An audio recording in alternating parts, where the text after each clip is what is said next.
자, 요한복음 1장 9절로 14절 말씀. 요한복음 1장, 여기 에코 좀 빼주세요. 요한복음 1장 9절에서 14절 말씀.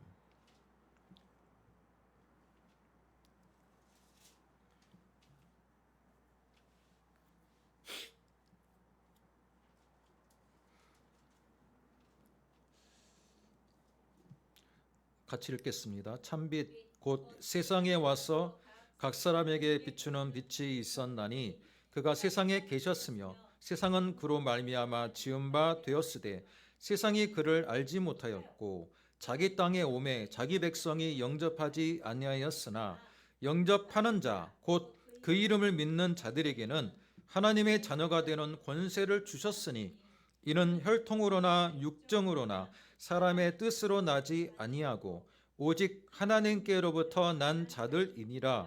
말씀이 육신이 되어 우리 가운데 거하심에 우리가 그의 영광을 보니 하나님의 독생자의 영광이요 은혜와 진리가 충만하더라. 아멘. 자, 오늘 수요 예배 요한복음 1장 9절로 14절 말씀을 우리가 읽었는데 성탄절을 이제 며칠 남지 않은 그 가운데서 저희가 요한복음의 1장 프롤로그를 보았습니다.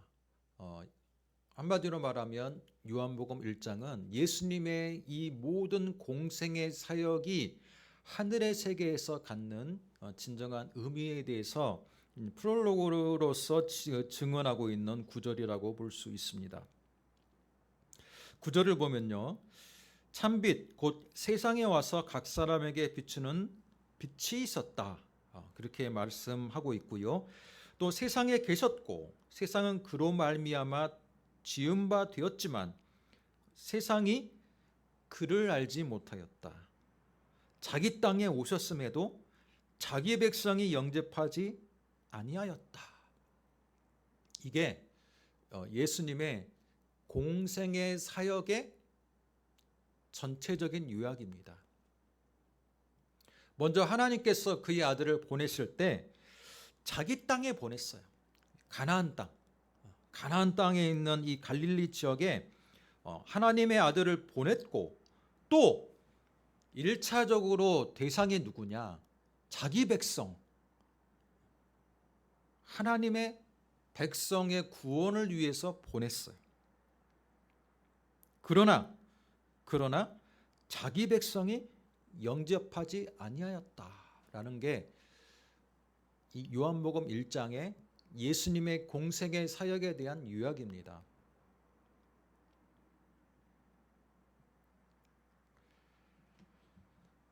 자기 백성이 영접하지 아니하였다. 우리 지난 주일날에 그 목수라는 제목으로 말씀을 들었을 때 그 목수라는 제목의 말씀의 배경이 어디입니까? 갈릴리 지역의 나사렛 마을이에요.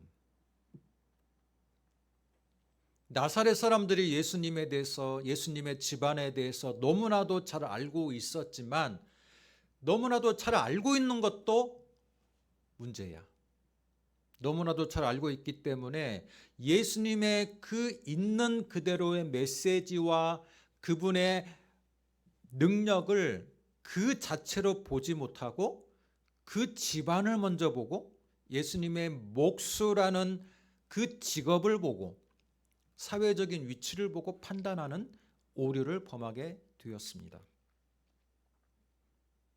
그런데 요한복음 1장 11절을 보니까 자기 백성이 영접하지 아니했다. 이건 갈릴리 나사렛 마을만의 문제가 아니라 예수님이 3년 동안의 공생의 사역 기간 동안에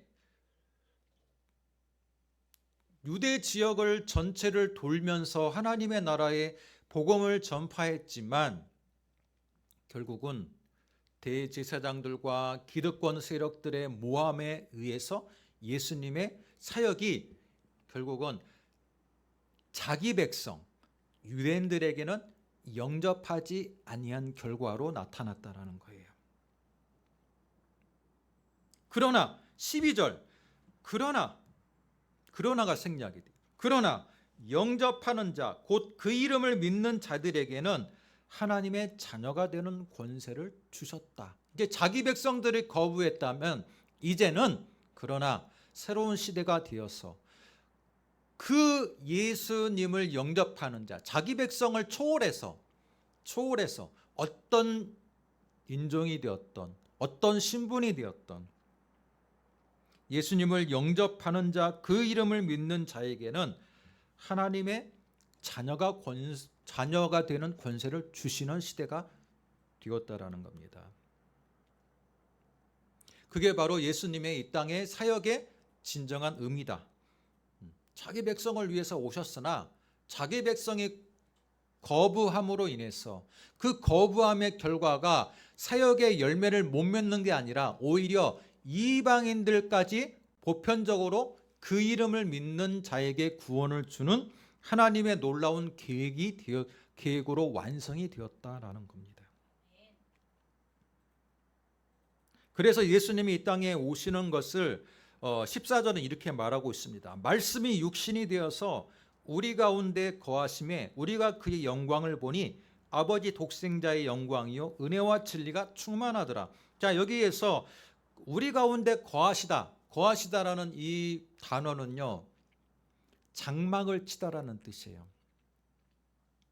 장막을 친다는 것은 여러분 영구적인 거주 시설은 아니죠.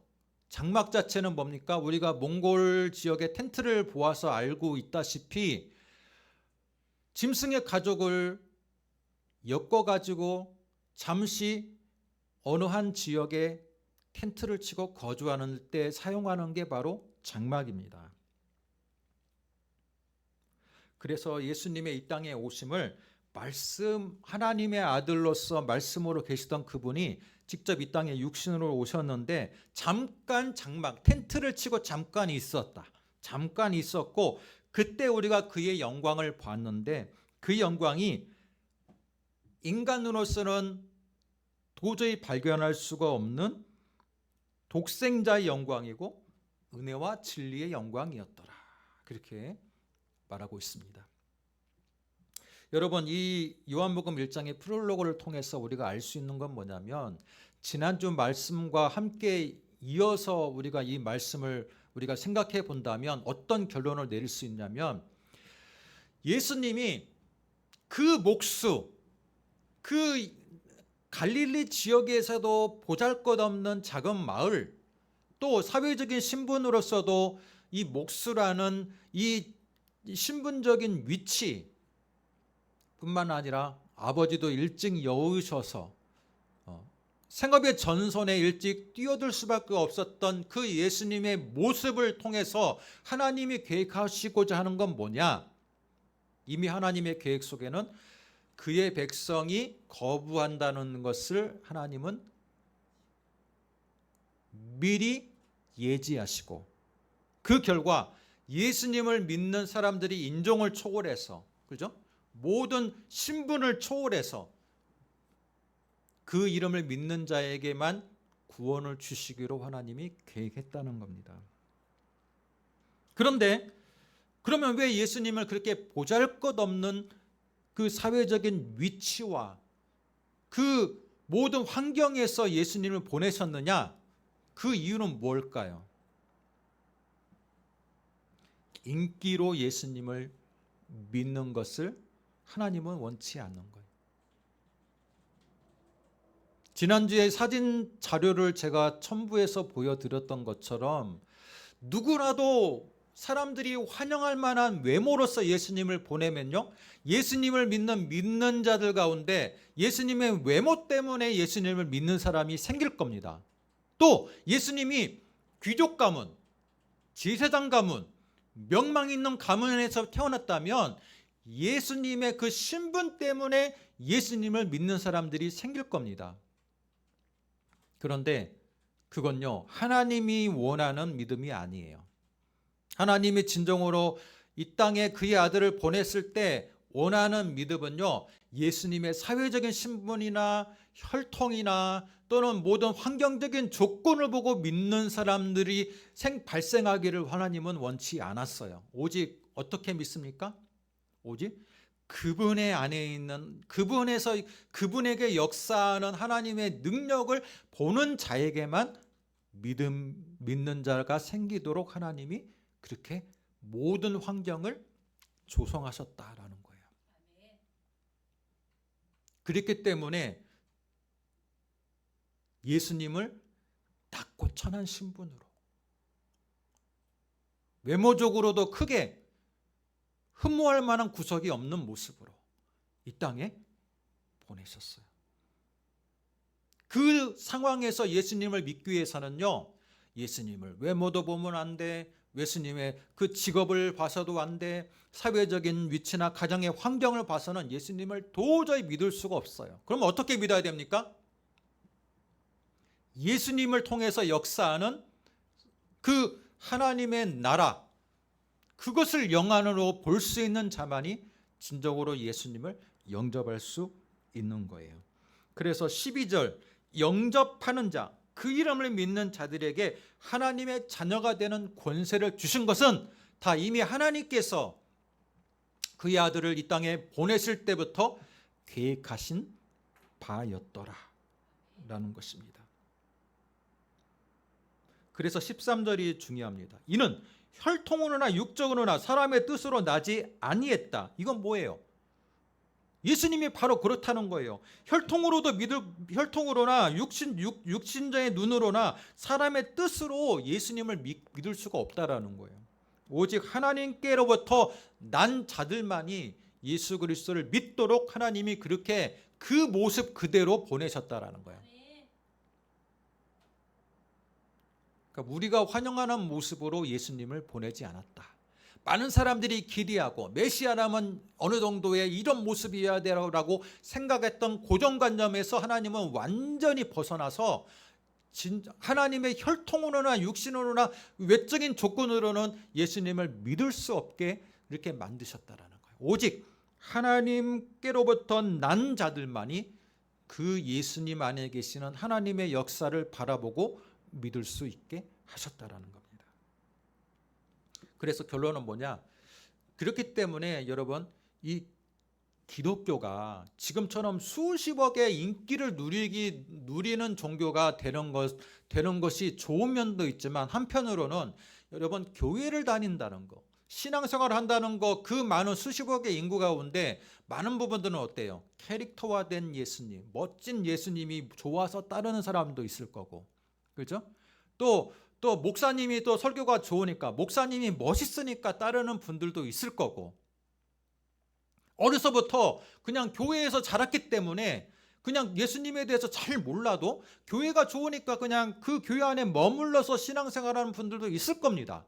그러나 진정으로 하나님이 원하는 하나님의 백성은 예수님을 그 어떤 조건으로도, 그 어떤 흠모의 대상으로도 내가 원하는 모습이기 때문에 예수님을 믿는 게 아니라, 예수 그리스도 안에 계시는 그 하나님의 능력을, 그 능력만을 보고 믿는 자가 진정한 믿는 자고, 우리 시대에도 그런 소수의 사람들이 하나님이 찾는 자이지 않을까라는 생각을 하는 겁니다. 기독교가 너무 대중화되고 너무 보편화되고, 또 예수님이 너무 이상적인 그 서양 사람들의 모습을 하고, 또 예수님이 너무 여호와는 나의 목자라 해가지고 아주 멋진 성화의 그 아름다운 모습을 연상하면서 신앙생활을 하는 것을 하나님은 원하시기보다는, 그 예수님이 이 땅에 보내셨을 때 하나님이 아무것도 흠모할 만한 없는 모습 가운데서 그 안에서도 역사하는 하나님을 진정으로 볼 수 있는 자, 이건 혈통으로 육적으로가 아니라 오직 성령으로부터, 하나님으로부터 거듭난 자들만이 믿을 수 있도록 하나님이 이렇게 장치를 만드셨다라는 거예요.